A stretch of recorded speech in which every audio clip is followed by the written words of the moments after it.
¿Quién fue el verdadero hombre de la máscara de hierro, el famoso preso de quien se decía era gemelo del rey Luis XIV?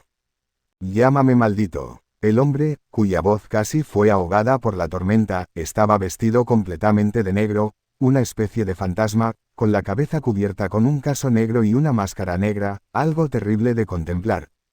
En su épico libro de 1850, El vizconde de Bragelonne, Alejandro Dumas creó una imagen cautivadora del hombre de la máscara de hierro que inspiraría innumerables películas y consolidaría el lugar de la misteriosa figura en la cultural popular.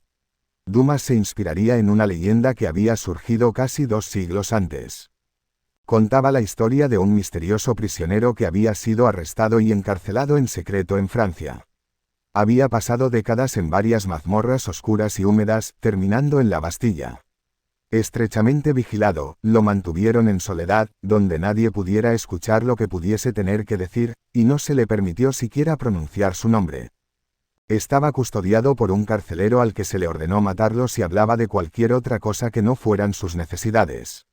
El carcelero, sin embargo, mostró un gran respeto por este preso, incluso de pie, sombrero en mano en su presencia. Porque en la historia de Dumas no se trataba de un prisionero cualquiera, era uno de los hombres más destacados del país. Según la leyenda y la novela de Dumas, el prisionero se vio obligado a usar una máscara de hierro sobre su rostro para ocultar su identidad. Y 2 mosqueteros estaban listos para matarlo si alguna vez se la quitaba. Porque lo que habían encarcelado era un secreto de Estado. Y después de su muerte, su celda fue limpiada y raspada, y sus miserables muebles destruidos en caso de que hubiese escrito su nombre en algún lugar escondido. Un secreto familiar retorcido. Otro hombre que estaba intrigado por esta leyenda fue el escritor francés Voltaire, quien investigó la historia del prisionero y la horrible máscara que aparentemente le habían obligado a usar. Descubrió que lejos de ser un cuento, el hombre de la máscara de hierro había existido realmente. Era un prisionero que vivió en la época de Luis XIV, quien reinó entre 1643 y 1715 y que era conocido como el Rey Sol. Voltaire especuló que solo había una razón por la que un prisionero desconocido tendría que ocultar su rostro: se parecía al único hombre que todos los franceses reconocerían instantáneamente, el mismo Rey Sol. Voltaire concluyó que el prisionero debía haber sido el hermano gemelo secreto del rey Luis, que había sido encarcelado para preservar la seguridad del reino. Esta teoría gemela inspiró a Alexandre Dumas, quien la incorporó a la elaborada trama del vizconde de Bragelonne.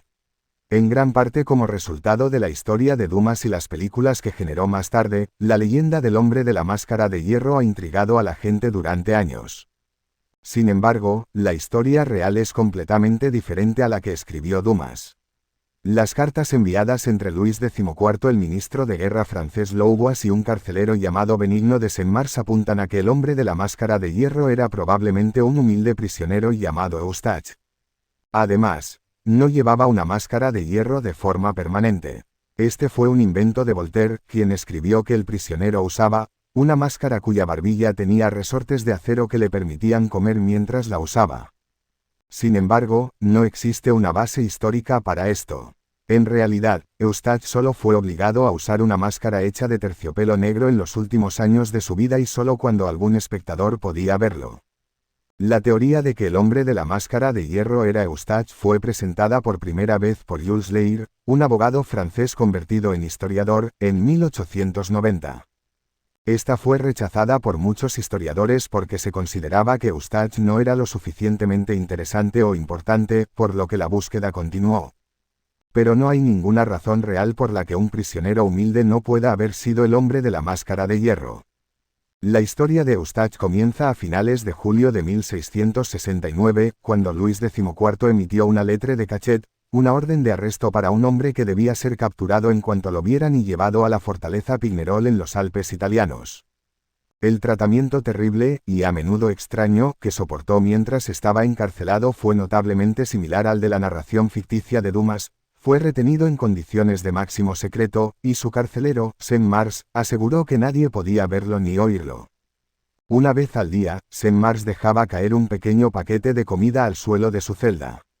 Y si Eustache intentaba hablar de cualquier cosa menos de sus necesidades más básicas, Saint-Mars lo mataría, orden que declaró estaba dispuesto a cumplir. Si me hablaba a mí o a alguien más de algo que no fuera de sus necesidades, lo atravesaría con mi espada. Aquí, la versión de Dumas se aleja de la verdad. Lejos de ser el gemelo secreto del rey, o incluso un prisionero de alto rango, Louvois describió a Eustache como, solo un ayudante de cámara. En la Francia del siglo XVII, el rango de una persona se conservaba incluso en prisión.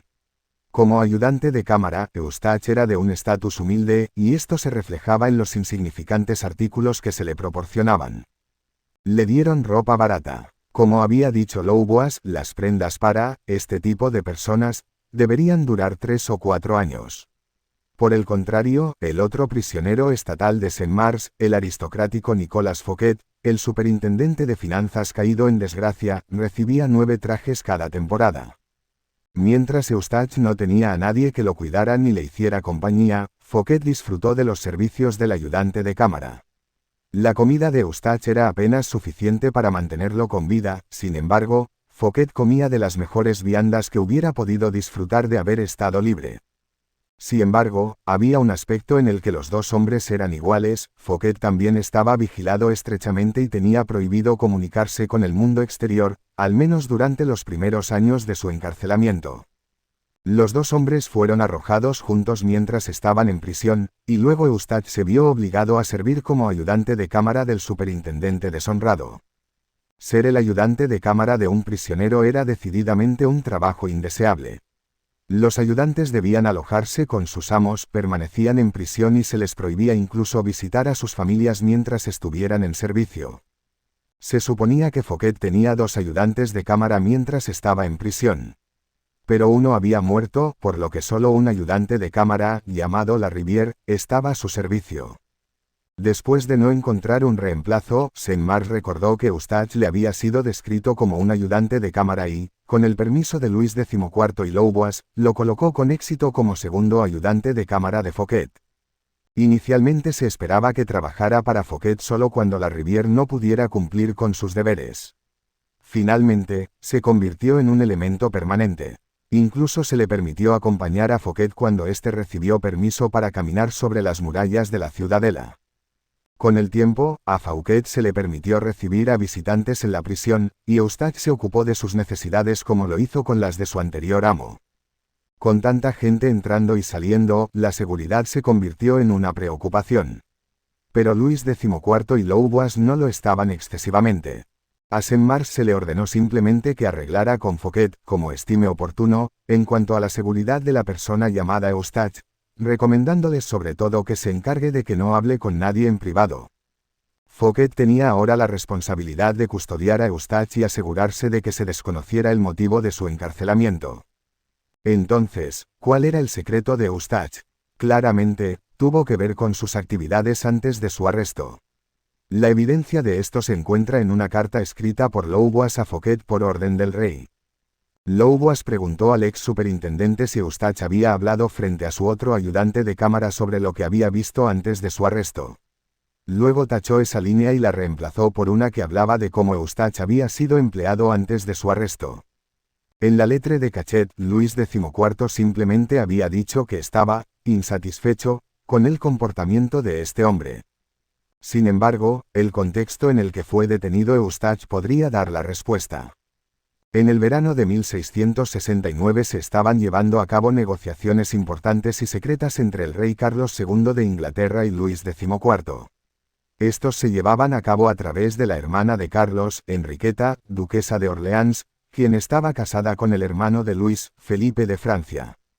Carlos y Enriqueta usaban ayudantes de cámara para llevar mensajes de ida y vuelta a través del Canal de la Mancha, pero estos ayudantes contrataban a otros sirvientes para que llevaran mensajes en su nombre. A menudo Carlos y Enriqueta no sabían quiénes eran estas personas. De hecho, en una carta de su hermana, Carlos señaló que había recibido una carta de ella a través del italiano cuyo nombre no conoces, y me entregó tu carta en un pasaje tan oscuro que no podría reconocer su rostro si lo vuelvo a ver. Eustache, por supuesto, no era este hombre ya que no era italiano sino francés. Sin embargo, este comentario ilustra la atmósfera de secreto que rodeaba las comunicaciones durante este delicado período. Poco antes del arresto de Eustache, Louvois y Letellier, su padre y predecesor en el Ministerio de la Guerra, fueron incluidos en estas negociaciones. Es posible que Eustache hubiera sido empleado por uno o ambos de estos hombres, o tal vez incluso por la propia Enriqueta, y que tuviera conocimiento de información secreta y sensible. Esto explicaría la ira de Louvois hacia Eustache. Ya ministro se refería a él como un desgraciado. Y el hecho de que Eustache fuera arrestado cerca de Dunkerque, uno de los principales puertos hacia Inglaterra, agrega más peso a esta teoría. Lo que sea que haya oído Eustache, ciertamente se consideró lo suficientemente grave en ese momento como para justificar una vida en prisión. Tras la muerte de su compañero de prisión Fouquet, fue devuelto a su antigua celda.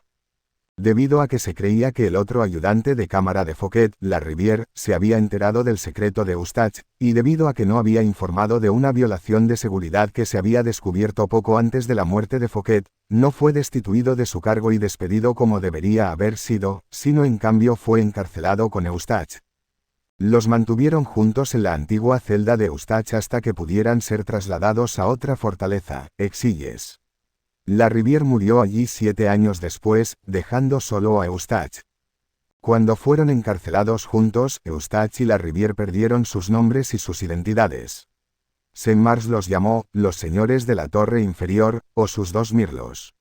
Más tarde, Eustache sería referido en la correspondencia oficial simplemente como «el viejo prisionero» de Saint-Mars, o como le gustaba llamarlo al propio Saint-Mars, «mi prisionero».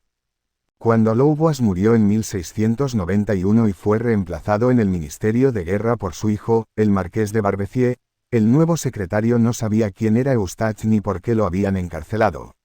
Eustache había sido olvidado y su secreto había perdido importancia. Sin embargo, todavía tenía sus usos. Saint-Mars había gozado del prestigio de ser el guardián de prisioneros ilustres como Fouquet. Pero ahora no tenía a alguien a su cuidado excepto Eustache, un hombre de baja categoría social. En un intento por preservar su propia condición de carcelero, Saint-Mars exageró la importancia de Eustache al dejar que la gente creyera que estaba custodiando a un prisionero secreto. Abundaban los rumores de que podría haber sido Henry Cromwell, el hijo de Oliver Cromwell. O bien el popular duque de Beaufort, que había desaparecido en el sitio de Candia.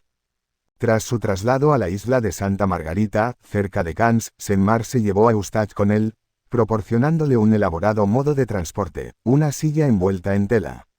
Se suponía que esto ocultaba a Eustache de los espectadores, pero en realidad simplemente atraía la atención de los curiosos. Según una fuente, Saint-Mars también hizo que Eustache usara una máscara para el viaje. Sin embargo, no se le había obligado a ocultar cuando viajaba a Pignerol, ni cuando estaba en su celda o sirviendo a Fouquet.